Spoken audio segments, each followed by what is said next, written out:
One ఇవి వచ్చి cracks sandals అండి. ఈ శాండిల్స్ లో ప్రాబ్లం ఏంటంటే మీరు ఒకసారి అబ్జర్వ్ చేయండి, ఆ పైన సోల్ కనబడుతున్న స్టిచ్చింగ్, ఆ స్టిచ్చింగ్ కాదండి, ఇలా అంటే వెళ్ళిపోతుంది అనమాట.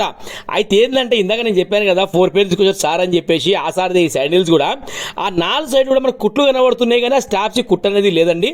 ఇంకా సార్ చెప్పింది ఏంటంటే ఒక పని చేద్దాం సార్, ఇది మొత్తం ఓపెన్ చేద్దాము, ఓపెన్ చేసిన తర్వాత మంచి గ్రైండర్ మీద క్లీన్ అయిపోతుంది మన దగ్గర, తర్వాత హీట్ పేస్టింగ్ పెడదాం సార్, తర్వాత మళ్ళీ యాక్స్టీజ్గా స్టిచ్చింగ్ వరకు వస్తుంది సార్ అని చెప్పిన. సరేనర్జీ గారు మీరు ఏమైనా చేయండి అని చెప్పారు. నేను చెప్తున్నా కదా, మీరు చూస్తున్నారు కదా, ఇది చూడండి ఆ స్టిచ్చింగ్ ఉంది కానీ 1% కూడా ఉపయోగం లేదండి. మొత్తం కుట్లు మళ్ళీ ఇప్పేసి మనం ఏం చేస్తామంటే హీట్ పేస్టింగ్ మీద పెట్టడం జరిగింది.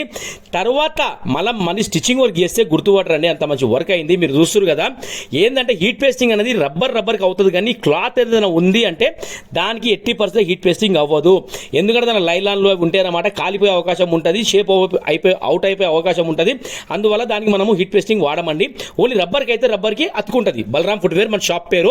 చేసే వర్క్ అనేది ఇలా ఏం చూడండి, ఒకసారి మీరు అబ్జర్వ్ చేయండి, ఆ పాత హోల్స్ ఏవైతే ఉన్నాయో అదే హోల్స్లో సేమ్ థ్రెడ్ అనమాట.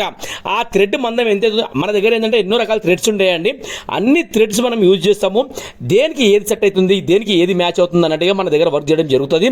మీరు చూస్తారు కదా మొత్తం heat pasting, stitching, cleaning work. అసలు చెప్తున్నారు కదా, ఇది మళ్ళీ ఊడింది అంటే ఫ్రీ సర్వీస్. ఏదైనా సరే గంబెట్టిన ఐటమ్కి ఎవరు గ్యారంటీ ఇయ్యరండి. Handmade stitching work is the perfect work అనమాట. ఏదైనా సరే హ్యాండ్మేడ్ అనండి.